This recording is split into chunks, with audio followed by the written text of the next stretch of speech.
1 Samuel, capítulo 31.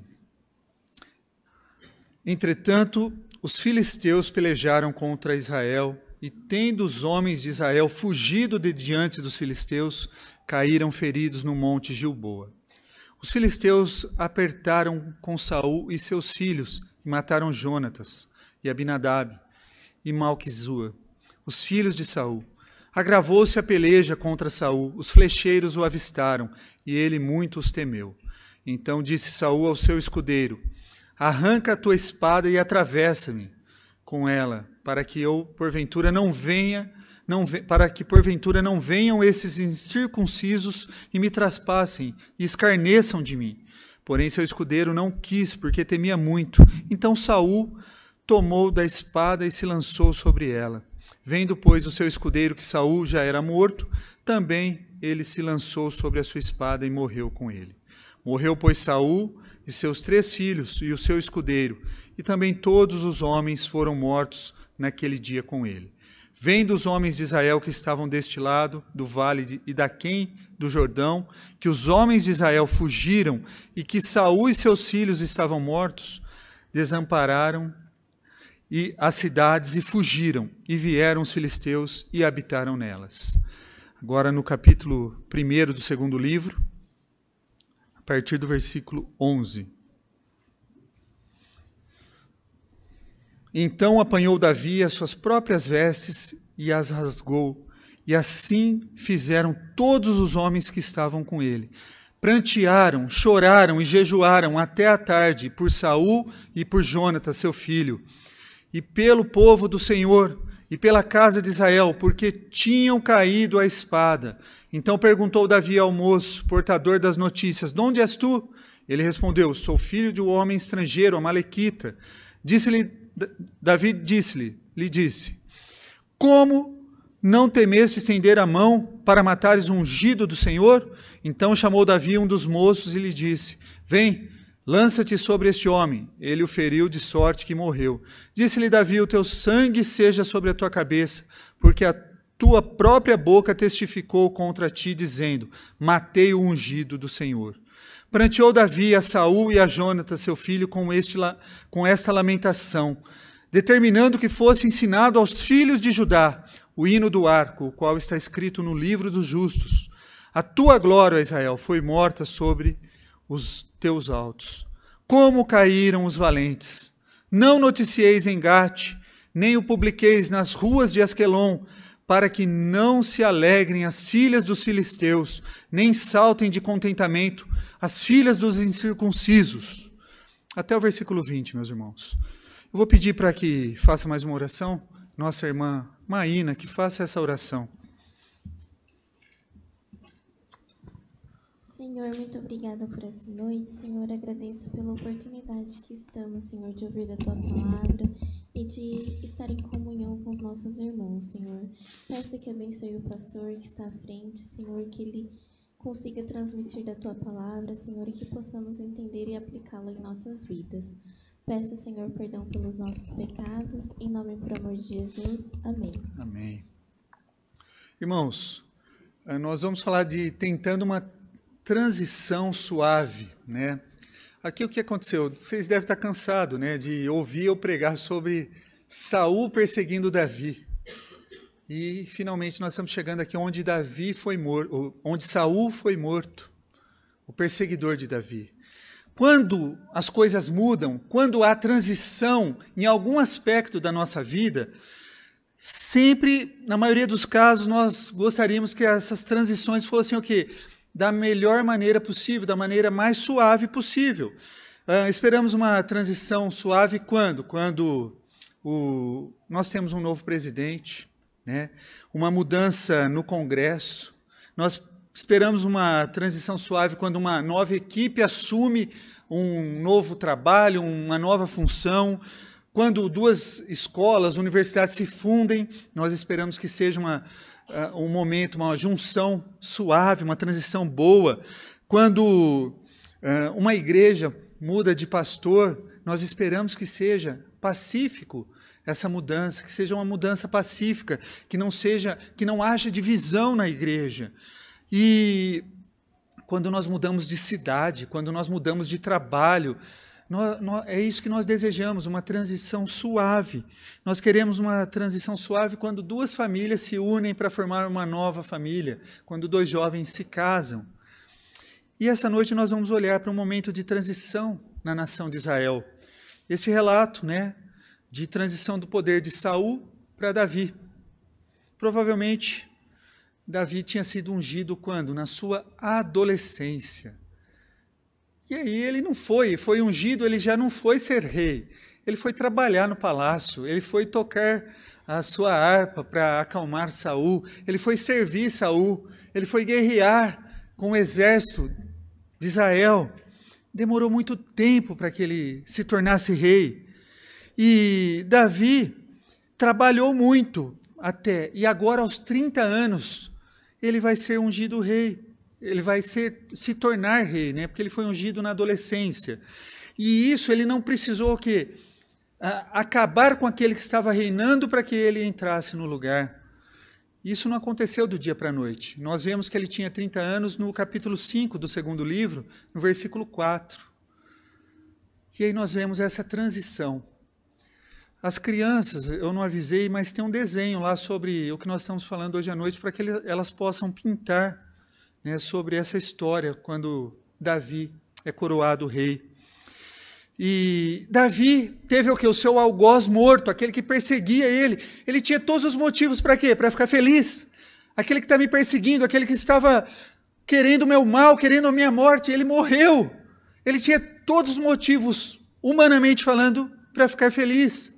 Estou livre daquele que queria a minha vida, aquele que queria me matar.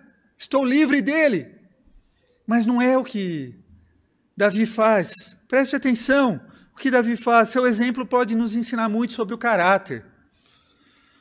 Sobre transições suaves na nossa vida. E todos nós vamos passar por transições, irmãos.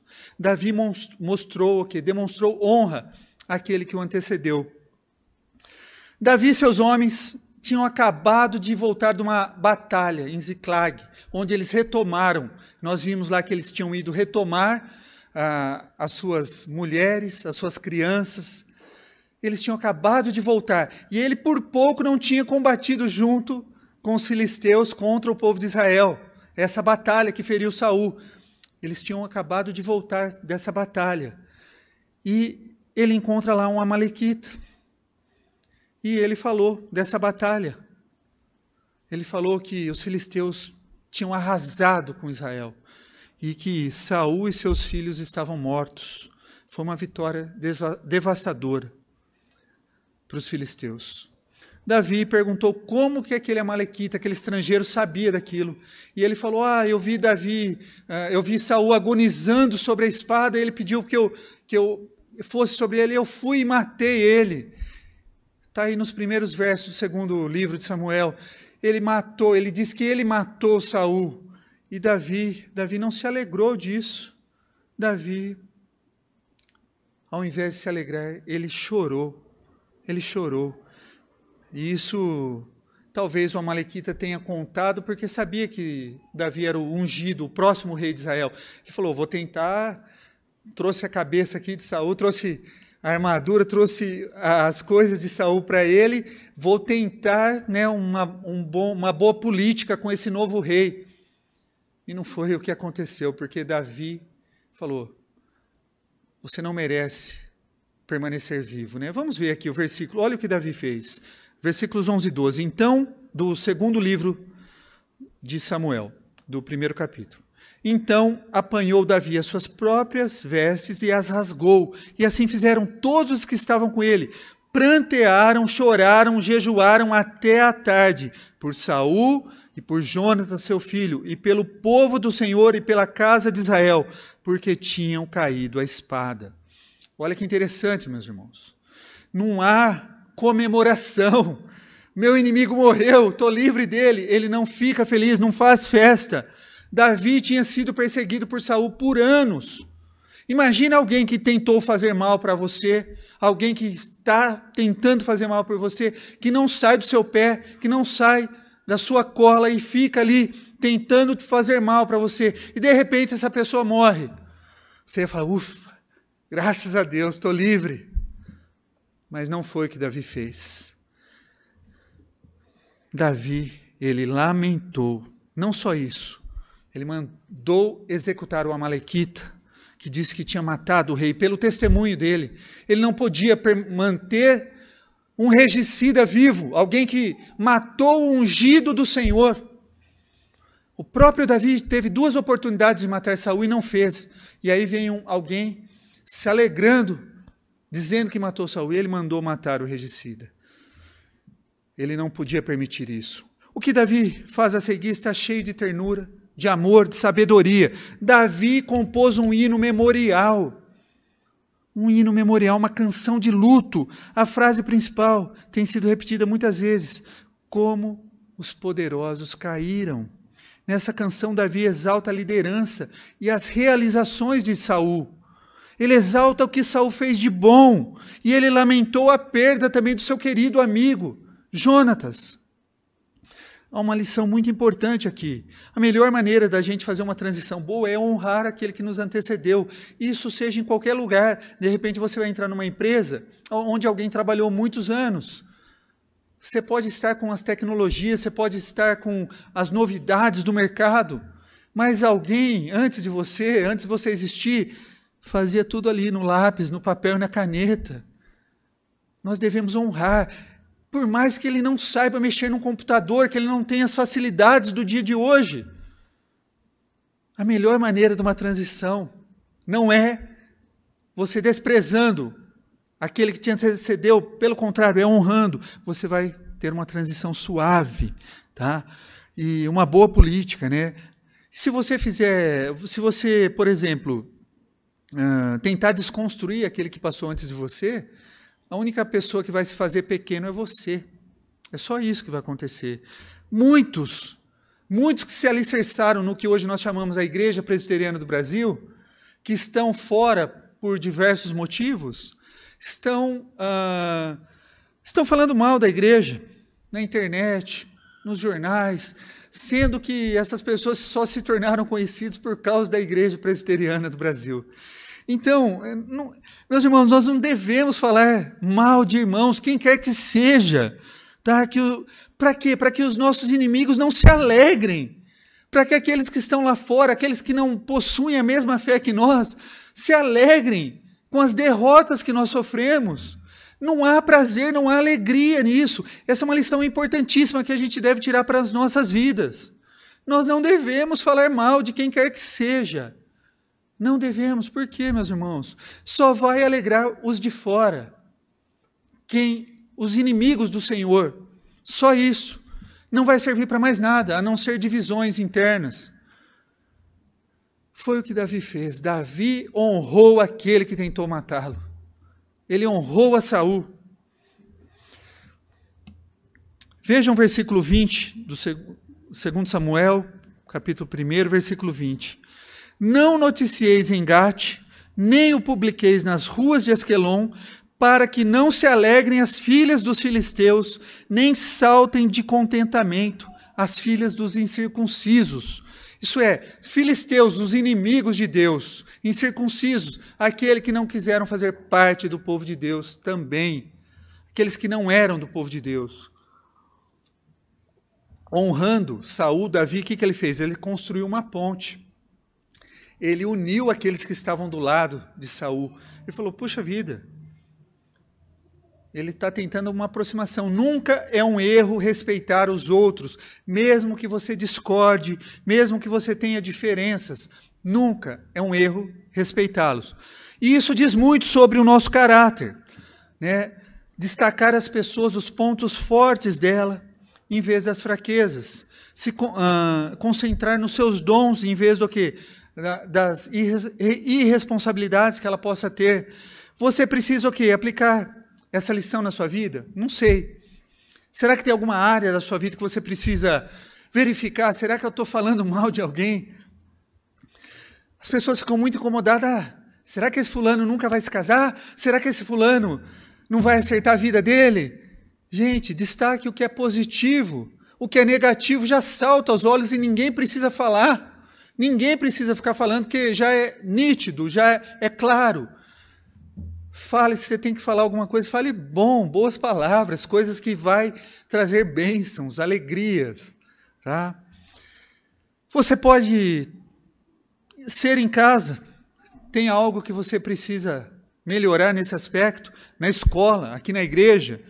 Embora alguns erros devam ser confrontados, sim, pessoalmente, né, demonstrando o amor de Cristo, né, para essas pessoas, né? Mas não são tantos erros quanto nós pensamos, não. Uma das maneiras de demonstrarmos o amor do nosso Senhor Jesus Cristo é pela honra, respeito, né? Mostramos aos nossos inimigos como nós temos o que destacado, o que nós temos em comum, que nós não somos perfeitos, que nós erramos também, que nós podemos melhorar com a ajuda do nosso Senhor. Então nós podemos fazer o quê? Quando você ouve alguma coisa, dê o benefício da dúvida, né? Não saia condenando, julgando. No lugar de focar nos erros, né? Espere. Fique em silêncio, ao invés de denegrir a uma pessoa, denegrir a imagem do outro. O silêncio, até o estulto, quando se cala, é tido por sábio. A palavra de Deus diz isso. No silêncio há sabedoria, meus irmãos. Não há nada de errado em honrar o outro, mesmo que você discorde dele. Davi, ele procurou a vontade de Deus no seu planejamento, né? No capítulo 2, versículo 1 do segundo livro de Samuel, diz assim: depois disso, consultou Davi ao Senhor, né? Davi voltou a ter intimidade com Deus. Então, cada passo que ele ia dar, ele consultava ao Senhor, ele procurava o Senhor. Olha agora aqui, versículos 6 e 7 do capítulo 2. Agora, pois, o Senhor use convosco de misericórdia e fidelidade, eu vos recompensarei este bem que fizeste. Agora, pois, sejam fortes as vossas mãos e sede valentes, pois Saul, vosso Senhor, é morto, e os da casa de Judá me ungiram rei sobre si. Onde a casa de Judá passou a acompanhar Davi como o rei de Israel. As demais casas ainda não. Há um contraste aqui entre Davi e Abner. Abner, um oportunista talvez, embora muitos tivessem Davi como novo rei, ele não presumiu nada. Em vez de se adiantar, Davi perguntou ao Senhor, né? Consultou o Senhor, e ele chamou o sacerdote, ele buscou uma opinião, procurou orientação de Deus antes de tomar decisões. Deus orientou e ele obedeceu. Versículos 8 a 11 do segundo capítulo, do segundo livro de Samuel, capítulo 2, versículos 8 a 11. Abner, filho de Ner, capitão do exército de Saul, tomou Isbosete, filho de Saul, e o fez passar a Manaim, e o constituiu rei sobre Gileade, sobre os Assuritas, sobre Jezreel, Efraim, Benjamim e sobre todo o Israel. Da idade de 40 anos era Isbosete, filho de Saul, quando começou a reinar sobre Israel, e reinou 2 anos somente. A casa de Judá seguia Davi. O tempo que Davi reinou em Hebrom sobre a casa de Judá foram 7 anos e 6 meses. Parece que Abner viu uma oportunidade de ganhar e se aproveitar. O que ele fez? Fez Isbosete, o quarto filho de Saul, se tornar rei. O seu pai morreu, então automaticamente você é o rei. Mas não era Isbosete o ungido de Deus. E provavelmente Isbosete escapou da guerra, onde os filisteus venceram, fugindo, né? Fugindo provavelmente com o próprio Abner. E ele o fez rei sobre Israel. E por causa das perdas, né, dos filisteus ali, levou provavelmente 5 anos e meio antes de Isbosete ser realmente rei. Porque nós lemos que os filisteus habitaram ali em Israel. Então, para que ele tomasse todo o território de volta, 5 anos e meio, excluindo a tribo de Judá que estava sob o reinado de Davi. Nós precisamos aprender 2 princípios com Davi e com Abner. Primeiro, só porque nós podemos fazer algo, não significa que nós devemos fazer. Davi nunca viu Saul como obstáculo ao seu trono. Davi acreditava que no tempo de Deus, o tempo de Deus era o que o mantinha distante do trono. Davi poderia ter matado Saul 2 vezes e não fez. Davi procurou a direção de Deus, irmãos. E ele não se precipitou, ele não avançou com o próprio entendimento dele, ele foi por orientação divina. Muitos jovens, muitas pessoas, eu acho que esse é o caminho que eu devo seguir, eu acho que eu devo comprar esse carro, essa casa, eu devo mudar para esse lugar, antes de dobrar o joelho, antes de pedir orientação divina, antes de confessar a Deus os pecados, antes de se arrepender. Busque a orientação de Deus antes de tomar uma decisão, meus irmãos. Não saia falando, não, eu acho que aqui é o melhor, e vá. Provavelmente você vai se arrepender, vai errar. Ore muito a Deus antes. E se mesmo depois de você orar, você não conseguir luz, procure profissional, procure a ajuda de um ancião, procure a ajuda do seu pastor, do seu presbítero. Se for algo de condição médica, procure outra opinião médica. E siga em frente com os passos que precisa ser feito por nós. Mas ore bastante. Só porque você pode fazer as coisas não significa que é a melhor decisão. Mudar de emprego, fugir com algo que não é seu, obter apoio de uma autoridade, uma celebridade, para que você se destaque nas redes sociais ou se torne uma figura famosa. Muitos hoje, muitos querem se tornar influenciadores, Tá dando dinheiro essa profissão, influenciador. Então todo mundo quer a facilidade de trabalhar com o celular com a internet dentro de casa e ser um influenciador e ganhar do YouTube, do Instagram. É fácil, Gente, não é porque você pode fazer que é a decisão mais sábia. Isso vai te aproximar de Deus, vai te afastar de Deus. Tome cuidado antes de tomar os próximos passos. Corrie ten Boom fez uma pergunta dura. Ela é uma escritora holandesa que foi considerada uma heroína na Segunda Guerra Mundial. Por quê? Porque ela escondia os judeus dos nazistas para salvar a vida deles. E ela fez uma pergunta dura. Ela disse assim: é a oração o seu volante ou ela é o seu pneu de estepe? Quando é que você usa o pneu de estepe? Só quando o pneu fura, não é? Quando é que você usa o volante no carro? O tempo todo que você está dentro dele dirigindo. O que é a oração na sua vida? O seu volante ou o pneu de estepe? Oração deve ser aquilo que nos guia, todos os dias. E não somente quando eu estou espiritualmente fraco ou quando as coisas não estão indo bem na minha vida. Aí eu vou buscar Deus em oração. Aí eu estou chamando a oração de um pneu de estepe. Só vou buscar quando de fato eu preciso. O que é a oração na sua vida? O volante ou o pneu de estepe? Pense nisso, meus irmãos. Como que está a sua vida de oração, sua reflexão? Como você tem lidado com isso pessoalmente? Você tem dedicado tempo de qualidade com o Senhor?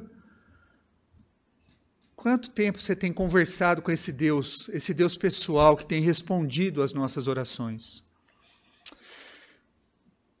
Segundo, nós vemos que é possível saber a verdade e ainda não se submeter a essa verdade.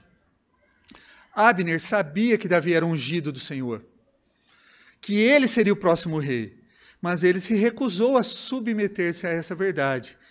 No capítulo 3, versículo 9 do segundo livro, diz assim: assim faça Deus segundo lhe parecer a Abner, se como jurou o Senhor a Davi, não fizer eu, transferindo o reino da casa de Saul e estabelecendo o trono de Davi sobre Israel e sobre Judá, desde Dan até Berseba. Abner confessou que sabia que Davi era o ungido que seria o próximo rei de Israel. É um lembrete sóbrio para todos nós. Por quê? Muitos de nós sabemos a verdade sobre Jesus Cristo. Sabemos que Ele é o Filho de Deus, Ele é o único que pode perdoar os nossos pecados. Nós sabemos disso, muitos sabem disso. Mas nós não nos submetemos a essa verdade. Nós não nos arrependemos dos pecados que nós temos cometido. Nós continuamos vivendo com um pé no mundo e um pé no Senhor. Nós continuamos com a mente dividida. Com a mente dividida entre o mundo e o Senhor, como foi dito hoje cedo, desejando as coisas do mundo. Nós continuamos assim. Eu acredito que Davi sabia que um rei não devia ter muitas esposas, mas ele fez mesmo assim e teve várias esposas. E ele sofreu as consequências disso. Ele experimentou todos os tipos de tumulto e briga familiar e dor no coração que ele poderia ter por desobedecer uma ordem de Deus, que está lá desde Gênesis, meus irmãos, a monogamia. Pense nos motoristas, né? A maioria de nós dirigimos. Todos nós sabemos a lei de trânsito, né? Sabemos que temos que parar no parque, que na rodovia temos que manter uma certa distância dos carros, na cidade também, que não devemos ultrapassar um limite de velocidade. Todos nós que dirigimos sabemos, nós sabemos disso, é muito claro para nós. Mas será que de vez em quando você não pega o seu celular? Fulano, tal coisa. Tudo bem, dirigindo lá. Passa um sinal vermelho. Vai a 130 na rodovia, né? Que pode ir a 120. Não precisa chegar cedo em casa. 140, 150. Todos nós sabemos a legislação, sabemos e estamos lá, falando no celular, mandando mensagens, etc.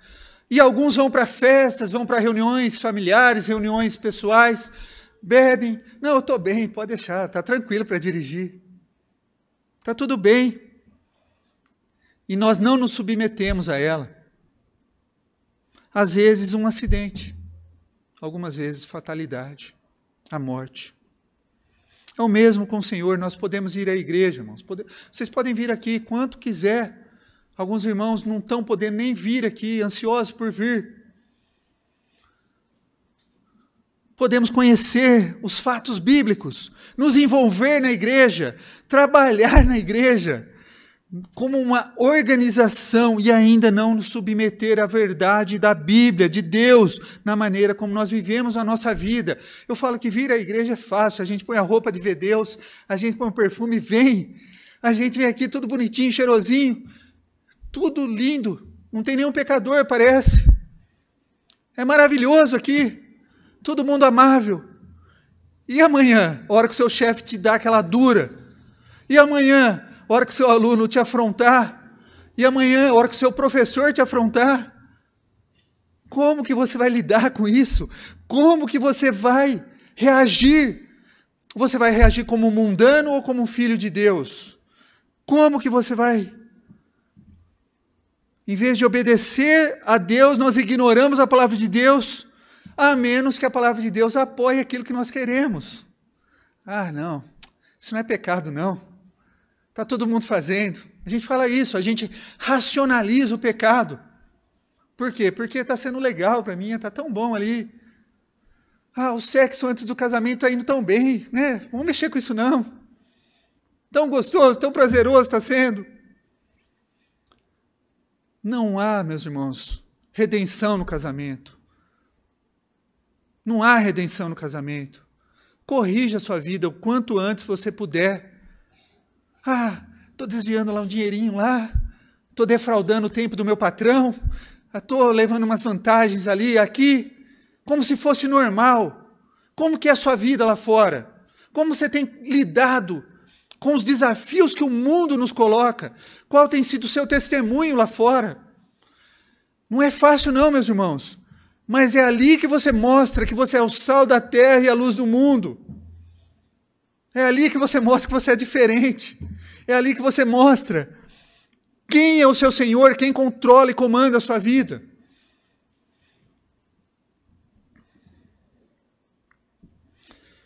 Como podemos saber se estamos entre essas pessoas, somos como Davi ou somos como Abner? Davi errou um monte de vezes. Você vai falar, pastor, Davi errou tanto. Ele errou, mas ele se arrependia e ele buscava a Deus.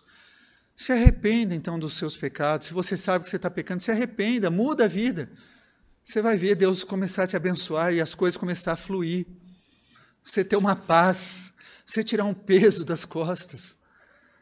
Como sua vida vai ser mais leve diante de Deus, diante das pessoas.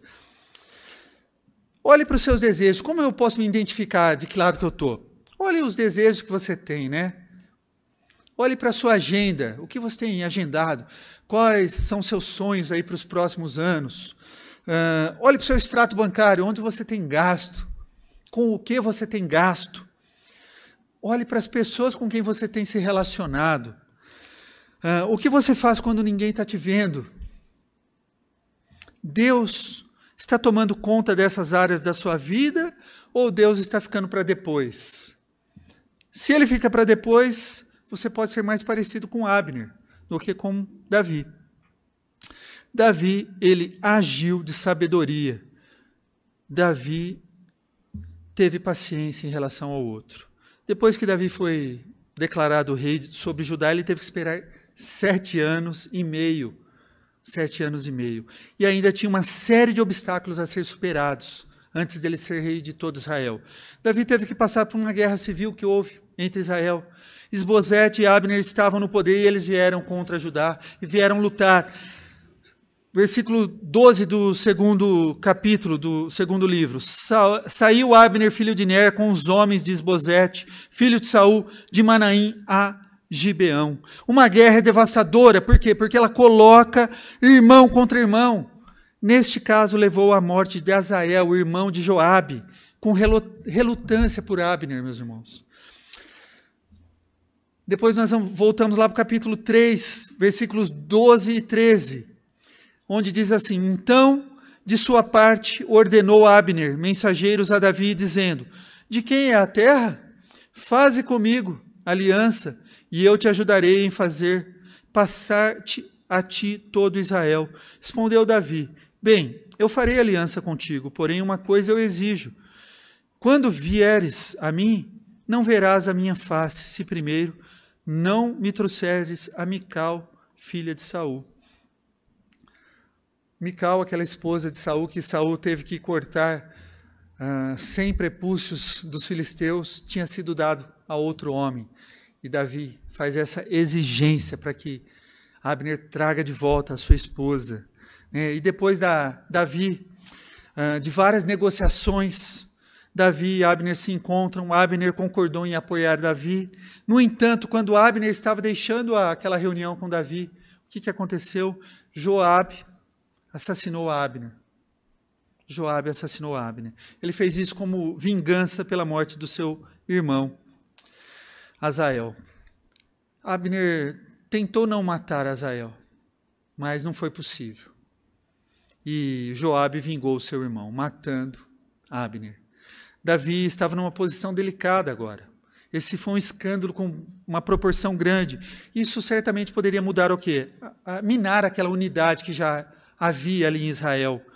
Davi condenou o assassinato publicamente, lamentou a morte de Abner. Ele falou em seu funeral, ele jejuou. Davi mostrou que ele não havia ordenado o assassinato de Abner. E aí as pessoas passaram a respeitar Davi. Depois que Abner foi morto, o verdadeiro poder por trás do trono, de Isbosete, desapareceu. 2 outros homens, pensando que estavam ajudando Davi, olha o que eles fizeram. Eles assassinaram Isbosete enquanto ele dormia. Eles cortaram sua cabeça e a trouxeram para Davi. E como uma lembrança, quando chegaram à casa de Davi, eles disseram, capítulo 4, versículo 8 do segundo livro, irmãos. 2 Samuel 4, 8. Vamos ler juntos aí. Eis aqui a cabeça de Isbosete, filho de Saul, teu inimigo, que procurava tirar-te a vida. Assim o Senhor vingou hoje ao rei, meu senhor, de Saul e de sua descendência. Quando falar para os irmãos leem. Olha o que ele fez. Esse sujeito achou que havia vingado Saul e toda a sua descendência como? Trazendo o último filho, sendo que Davi havia feito uma promessa para Saul que não mataria, que pouparia os descendentes dele. E olha o que aconteceu.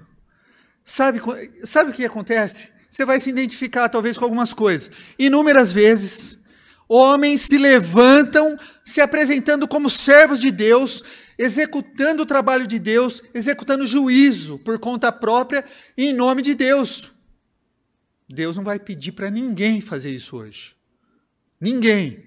Fanáticos religiosos atiram em igrejas que acham que aquelas igrejas são hereges. Bombardeiam clínicas de aborto. Isso acontece muito nos Estados Unidos, né? Eles vão lá e bombardeiam clínicas de aborto.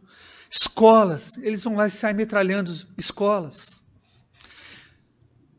Pode ser verdade, e estarem certos que o liberalismo religioso está errado, que o aborto é um assassinato, mas implicar que fazem o trabalho de Deus é uma ofensa contra o caráter de Deus. Davi viu através do apelo desses homens que eles estavam servindo. Não estavam servindo a Deus. Um homem inocente foi morto em sua própria casa enquanto dormia. Deus não estava por trás disso. Davi, o que ele fez? Executou esses homens imediatamente. Ninguém pode sair exercendo juízo. O juiz nosso é Jesus Cristo. A questão aqui é que Davi permaneceu paciente com o povo de Israel, com o povo de Judá naquele tempo, por causa da sua paciência. Todo o resto de Israel veio e fez de Davi o rei de toda a nação. Foi uma transição suave, porém, demorou 40 anos para que tudo isso acontecesse. É inevitável, meus irmãos, que nós enfrentemos transições ao longo da nossa vida. Sempre vai haver, sempre vai acontecer algum tipo de transição. Podemos influenciar o quão suavemente elas podem ocorrer, ou com o que nós aprendemos com Davi hoje. Refira-se àqueles que foram antes de vocês, honrando eles. Nunca é errado tratar os outros com respeito. Principalmente nessa reta final da política no nosso país, meus irmãos. Tenha respeito com aquele que pensa diferente de você. Não vai brigar com seu pai, com sua mãe, com seus irmãos, com seus parentes. Não brigue por causa de política. Respeite eles, opiniões diferentes. É natural que tenhamos opiniões diferentes. Argumente, sim, com respeito, tá? Com respeito. Nesses capítulos nós vemos o quê? A natureza do pecado difundida. Nós ficamos assustados, por quê? Ou não, né? Deus diz para que nós não devemos o quê? Nos conformar com esse século. Mas muitas vezes a gente se conforma e não se assusta mais. O que está acontecendo aqui? Homens estão mentindo uns para os outros, odiando-se uns aos outros, procurando ganhar posições de destaque, pisando nos outros. Às vezes nós nos assustamos lendo isso na Bíblia, lendo essas coisas na Bíblia, a gente fala, meu Deus, o homem segundo o coração de Deus fazia tudo isso. Isso prova que o pecado está profundamente enraizado em nós, em todos nós, inclusive em Davi também estava. Davi. Nós somos indivíduos, estamos inseridos numa sociedade. E a maneira como eu lidar com o meu pecado vai influenciar, vai mudar a maneira como a minha vida e a vida daqueles que estão próximos de mim vão sentir. Também nós vemos o quê?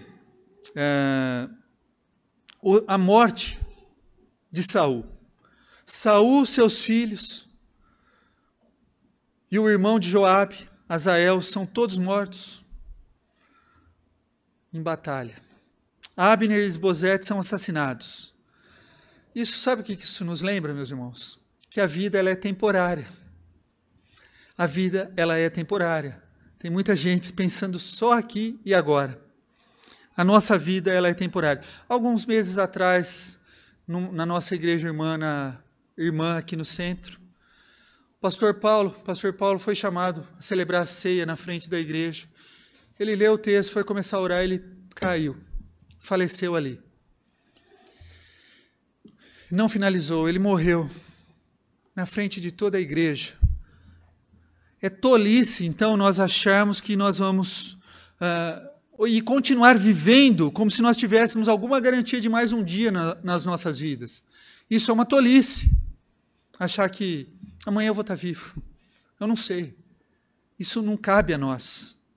Não cabe a nós. Nós devemos enfrentar a realidade da morte e a questão final do que há além da morte, do que há depois. A Bíblia é clara, depois da morte há um julgamento. Está ordenado a nós morrer uma só vez. Depois disso, o julgamento. Aqueles que se entregaram suas vidas para Cristo, não enfrentarão o julgamento. Aqueles que não entregaram suas vidas para Cristo, enfrentarão o julgamento. A noção de fugir com o pecado é o pensamento de um tolo, de alguém que não entendeu o que Deus fez na cruz por nós. E nessa passagem nós também vemos a maravilhosa graça de Deus agindo. No meio da loucura, Deus trabalha. Ele impediu Davi de ir por conta própria. Ele guia o seu servo e Deus cumpre a sua palavra. Deus cumpre a sua promessa. Ele não cumpriu que Davi seria rei. Ele não disse. Davi teve que esperar muito tempo. Mas Deus o fez rei. E é através da linhagem de Davi, ungido de Deus, que estendeu o maior ato de graça e de misericórdia para conosco nesse mundo manchado pelo pecado. Manchado pelo pecado e o cheiro da morte. Deus enviou Jesus. E neste mundo, e esse descendente de Davi, em forma de homem, estabeleceu de uma vez por todas a sua vida. E o Rei Supremo, né? Ele foi ordenado como Rei Supremo. E através da sua ressurreição, ele foi ordenado Rei Supremo. E ele recebeu poder, ele recebeu autoridade. Para quê? Para estender perdão e a nova vida a todos que confiaram nele e que confiarão nele. Ele ainda não foi reconhecido como Senhor de todos. Tem gente que está desprezando, sabe que Jesus é o Cristo, que ele é o Filho de Deus, mas continua desprezando. Ele não quer que nenhum pereça, mas que todos venham e tenham a vida eterna. Ele chama, através da fé e do arrependimento, pessoas a seguirem a ele. E, no entanto, no tempo de Deus, todo joelho se dobrará, toda língua confessará que Jesus Cristo é o Senhor, da glória de Deus, o Pai. E aqueles que se recusarem, não desfrutarão da maravilhosa eternidade no céu que ele tem preparado para nós, mas serão forçados a suportar a tortura do inferno, meus irmãos. Não é agradável falar sobre o inferno, mas é uma verdade bíblica. Se você segue a Jesus como Senhor e Salvador da sua vida, e ainda está cometendo erros, lute para ter uma vida mais santa possível. Se você ainda não segue Jesus como Senhor e Salvador, há tempo de mudar, há tempo de você se arrepender. Eu não sei quanto tempo ainda nos resta, mas há tempo. Hoje é o dia de voltar a Deus. Hoje é o dia de se arrepender dos pecados e entregar a sua vida para que Ele seja o Senhor e Salvador dela.